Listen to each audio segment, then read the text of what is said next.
Hello everyone, welcome to my channel. इस video में हम एक्सरसाइज 2.2 का फोर्थ सम सॉल्व करेंगे। तो सबसे पहले हम देख लेते हैं इस पॉलिनोमियल में क्या चीज़ कॉमन आ रही है। एक तो हमारे पास u कॉमन आ रहा है। अगर हम वेरिएबल की बात करें तो हमारे पास ये जो न्यूमेरल फैक्टर है इसमें से हम 4 कॉमन लेंगे। 4u कॉमन आएगा तो एक u बच जाएगा। तो इसमें से हमारे पास आ जाएगा 2, सिर्फ 2। अब इक्वल टू 0 लेंगे इस वाले टर्म को भी, और u+2 इसको भी इक्वल टू 0 कर लेंगे। तो यहाँ से हमारे पास वैल्यू आ जाएगी 0/4 which is equal to u की वैल्यू आ गई 0। क्लियर। तो यहाँ पे वैल्यू आ जाएगी -2 u की वैल्यू। तो ये दोनों दो ज़ीरोज़ आ गए। इस पॉलिनोमियल के दो ज़ीरोज़ आ गए, एक है 0 u की वैल्यू, दूसरी है -2। ये दो ज़ीरोज़ आ गए। अब हमें वेरिफिकेशन करनी है।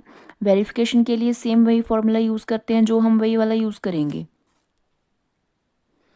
सम ऑफ ज़ीरोज़ लेना है। सम ऑफ ज़ीरोज़ यानी कि दोनों ज़ीरोज़ का सम, अल्फ़ा प्लस बीटा, यही तो यूज़ करते हैं। अल्फ़ा की वैल्यू हमारे पास है 0 और बीटा, ये इसको हम अल्फ़ा लेट करेंगे और ये हमारा बीटा है। बीटा की वैल्यू है -2, तो ये -2 मैं यहाँ पे रखूँगी। प्लस माइनस माइनस, तो वैल्यू कितनी आ गई हमारे पास -2। अब चेक करते हैं कि ठीक है, यानी अल्फ़ा प्लस बीटा किसके इक्वल हम मानते हैं, -b/a के। b इसमें क्या होता है, ये माइनस तो एज इट इज़। b क्या होता है, x का कोफिशिएंट। तो x का कोफिशिएंट क्या है, x नहीं है। अब हम यहाँ पे लिखेंगे u, क्योंकि हमारी पॉलिनोमियल जो है ना u में है, तो मैं यहाँ पे u लिखूंगी। तो u का कोफिशिएंट कितना है, 8। 8 लिख लेंगे। a क्या होता है, u स्क्वायर का कोफिशिएंट। u स्क्वायर का कोफिशिएंट कितना है यहाँ पे, 4। तो यहाँ पे हम लिखेंगे 4। कटिंग करेंगे तो हमारे पास कितना आ जाएगा, 4 2 ज़ार 8। तो यहाँ पे वैल्यू आ गई -2। तो ये तो दोनों इक्वल आ गई, ये वेरीफाई कर गया सम ऑफ ज़ीरोज़। सिमिलरली हमें प्रोडक्ट ऑफ ज़ीरोज़ चेक करने की, ये सही है या नहीं, वेरीफाई करना है मतलब। तो दोनों का हम प्रोडक्ट लेंगे। अल्फ़ा की वैल्यू है 0, बीटा की वैल्यू है -2। यही तो है, 0 और -2। 0 को किसी भी नंबर के साथ मल्टीप्लाई कर लो, आंसर 0 ही आना है। अब नेक्स्ट हम देख लेते हैं, ये वाला वेरीफाई करना है। कॉन्स्टेंट टर्म कितनी है, c। और अब यू स्केयर का कॉफिशिएंट कितना है हमारे पास, यू स्केयर का कॉफिशिएंट हम मानते हैं ए। सी यानी कि कांस्टेंट टर्म, कांस्टेंट टर्म कितनी है हमारे पास, कांस्टेंट टर्म ही नहीं है इसमें, तो आंसर कितना आ जाएगा 0। ए क्या है, ए की वैल्यू हमने ली है 4। अब यहाँ से भी आंसर कितना आ गया 0, ये भी वेरीफाई कर गया। क्लियर। क्वेश्चन नंबर 5 सॉल्व करेंगे। T square -15। तो टी स्केयर, सबसे पहले हम ना इसको इक्वल टू 0 करेंगे। T square -15 is equal to 0। तो T square is equal to, ये 15 इस साइड माइनस का है, ट्रांसपोज करेंगे तो दूसरी साइड जाके प्लस का 15 हो जाएगा। अब हमें भी पता है ये जब ये स्केयर रूट जब हम हटाएंगे ना यहाँ से, तो दूसरी साइड जाएगा तो ये स्केयर रूट अंडर रूट बन जाएगा। साथ में प्लस और माइनस का साइन भी लगाते हैं हम। तो टी के भी यहाँ से दो ज़ीरोज़ आ गए, एक बार प्लस में √15 और एक बार आ गया माइनस में √15। ये हमें हमारे दो ज़ीरोज़ मिल गए। वेरिफिकेशन के लिए हम देख लेंगे वही सम ऑफ ज़ीरोज़। ज़ीरोज़ का सम लेना है, अल्फ़ा प्लस बीटा। ये हमारी अल्फ़ा की वैल्यू, ये हमारी बीटा की वैल्यू होगी। अल्फ़ा की वैल्यू है, एक बार हमें प्लस में √15 और दूसरा है हमारा माइनस में √15। तो √15 प्लस माइनस -√15 कैंसिल होके कितना आ गया हमारा 0। नेक्स्ट चेक करते हैं कि सही है कि नहीं। माइनस एज इट इज़, हमें यहाँ पे लेना है टी का कोफिशिएंट जो कि होता है b/a, यही तो फॉर्मूला यूज़ करते हैं हम। Minus as it is, b क्या है, टी का कोफिशिएंट।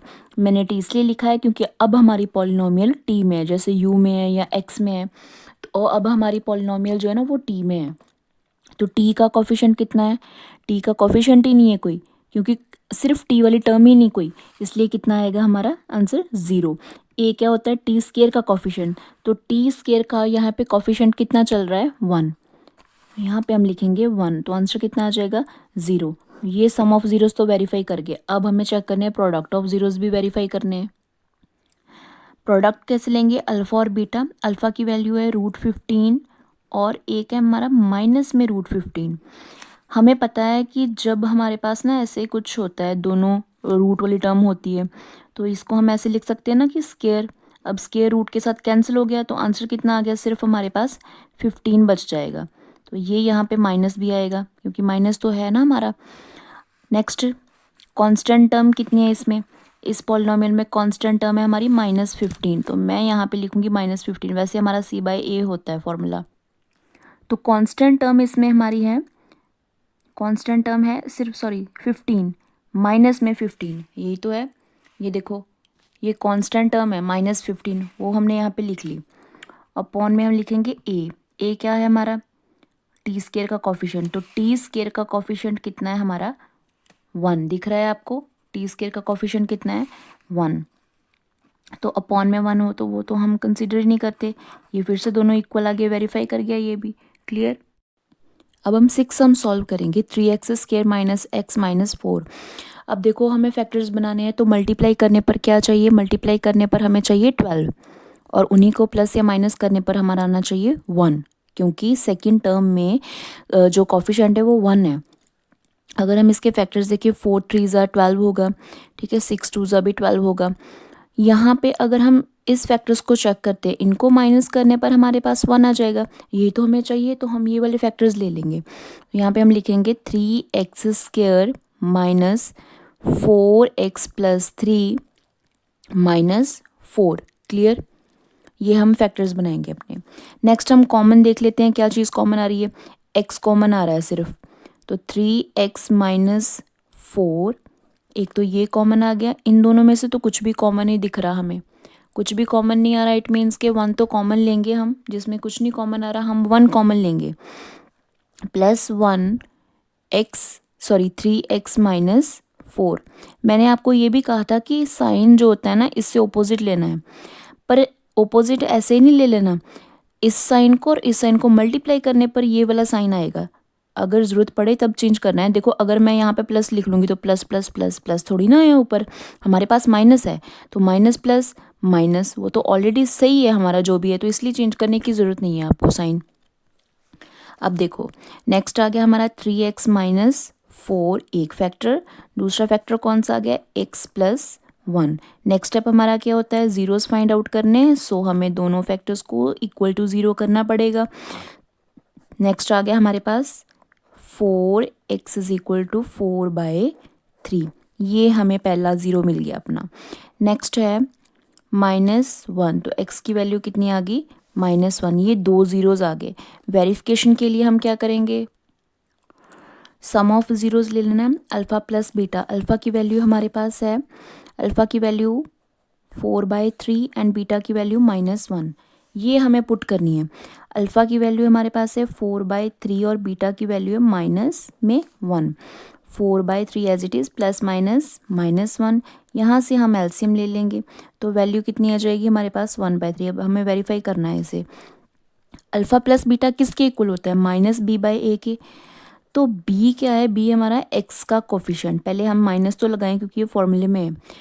x का कोफिशिएंट कितना है, x का कोफिशिएंट है 1, तो मैं यहाँ पे लिखूंगी 1 अपॉन में a क्या होता है, एक्स स्क्वायर का कोफिशिएंट, एक्स स्क्वायर का कोफिशिएंट कितना है, यहाँ पे एक्स स्क्वायर का कोफिशिएंट है 3, यहाँ पे हम लिखेंगे 3, ठीक है। तो ये हमारा अच्छा, एक हमने यहाँ पे जो एक्स स्क्वायर का एक्स का कोफिशिएंट था ना वो -1 है, एक्स का कोफिशिएंट है ना जो, वो -1 है, तो ये और ये माइनस कैंसिल, तो यहाँ पे कितना आ गया 1/3 इक्वल आ गए, तो ये तो वेरीफाई कर गया। देखो ये अब हमें प्रोडक्ट ऑफ ज़ीरोज़ देखने हैं, तो अल्फ़ा इंटू बीटा c/a के इक्वल होता है। अल्फ़ा की वैल्यू कितनी है हमारे पास 4/3, बीटा की वैल्यू -1, ये रही अल्फ़ा और बीटा की वैल्यू। पहले हम इसको सॉल्व कर लेते हैं, यहाँ से आंसर आ जाएगा -4/3। c यानी कि कांस्टेंट टर्म, इस पॉलिनोमियल में कांस्टेंट टर्म कितनी है -4, यहाँ पे हम लिखेंगे -4, और a क्या रहेगा हमारा एक्स स्क्वायर का कॉफिशिएंट, एक्स स्क्वायर का कॉफिशिएंट है हमारे पास 3, तो ये दोनों इक्वल आ गए, वेरीफाई कर गया, ठीक है। अब नेक्स्ट वीडियो में हम नेक्स्ट पार्ट सॉल्व करेंगे।